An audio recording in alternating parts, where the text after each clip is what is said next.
Hey everybody, Jennifer Roberts here, and I am the Podqueen. Now it is a few days after Christmas, and let's just say I ate some carbs.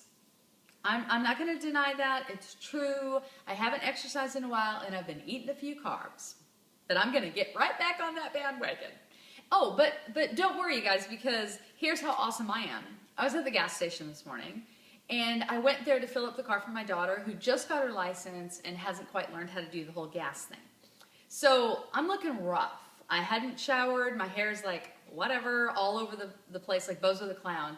I've got pajama bottoms on, loose baggy pajama bottoms, tucked into my Uggs, kind of half tucked in, half out, long, huge, puffy coat. I mean, it looks like I should have rollers in my hair. I'm not looking good.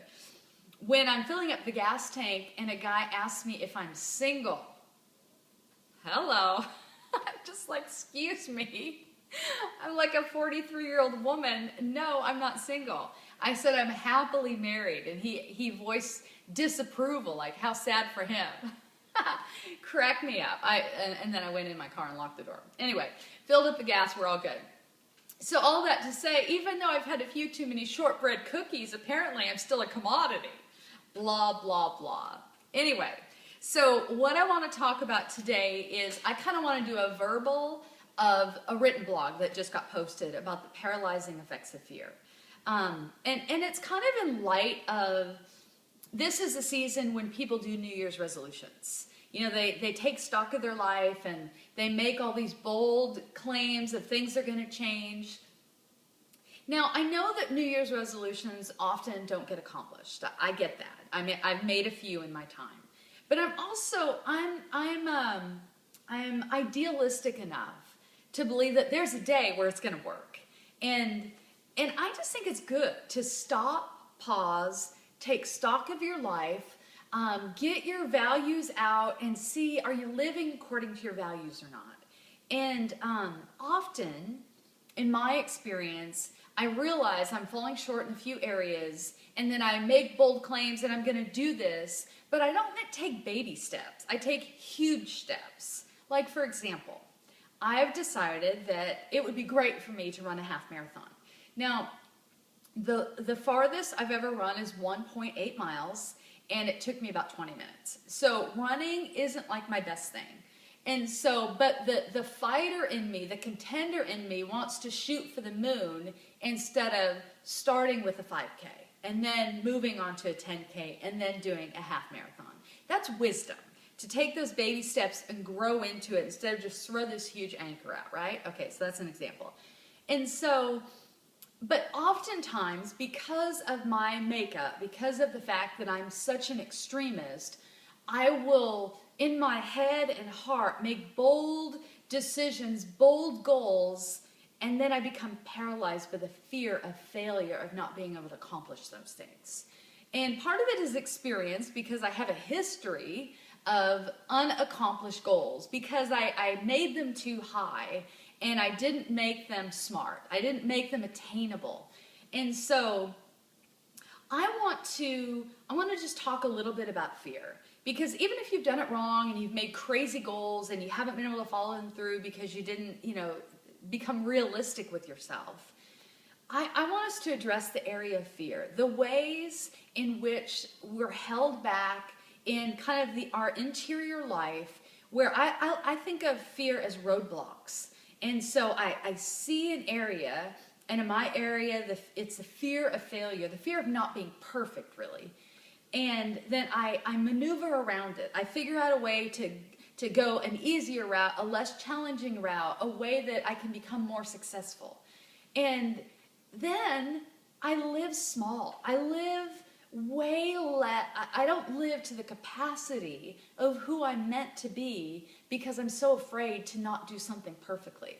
And that is messed up. And so I want us to look at this new year, and I want us to dream with God.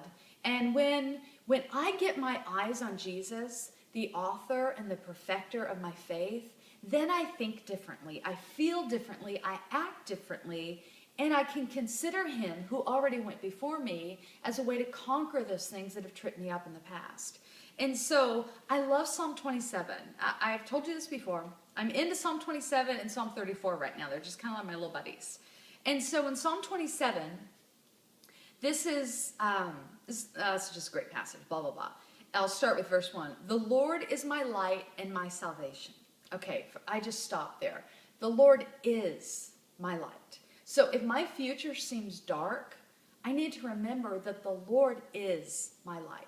He wasn't my light. He's not going to be my light, although he is and he was, but he is my light right now. He is my current light right now to illuminate a dark path that's before me, to make clear, to show the way that I am to go. So the Lord is my light and my salvation. Yes, I need salvation. I need help. I need hope. I need courage on this journey. I need deliverance. I need to be healed. I need to be set free. Jesus is that. I have all that I need for life and godliness in Jesus. So the Lord is my light and my salvation. And then I love this part. Whom shall I fear? That's right.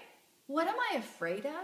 When I meditate on who God is, what he's able to do for me, the fact that the entrance of his word brings light, that he is light, what am I afraid of? He's able to deliver me. He's able to lift me above the roadblocks that fear has been placed before me. I can conquer those things because Christ in me is my hope of glory. I don't have to be limited. I don't have to be paralyzed. And so this is when it becomes practical. You know, and the knowledge of God, I mean.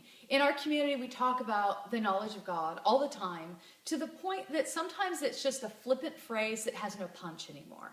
Oh, we need to grow in the knowledge of God, and oh, I love the knowledge of God, and I do. I need to grow, and I love it.